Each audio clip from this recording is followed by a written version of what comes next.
దేవుడు దీవిస్తాడు తప్పకుండా. కానీ ఆయన ఎలా దీవిస్తాడంటే అపోస్తలుల కార్యములు 3వ అధ్యాయం చివరి వచనం అనుకుంటాను.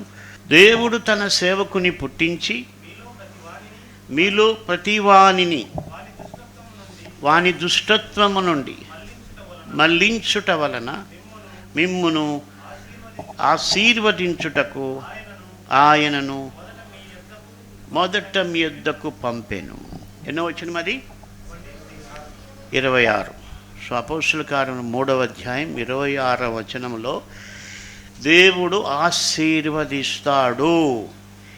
ఎలాగో ఆశీర్వదిస్తారంటే నిన్ను దుష్టత్వం నుంచి మళ్లించుట వలన ఆశీర్వదిస్తాడు. నీ ప్రాచీన స్వభావాన్ని నీవు సిలువ వేసినప్పుడు దేవుడు నిన్ను ఆశీర్వదిస్తాడు.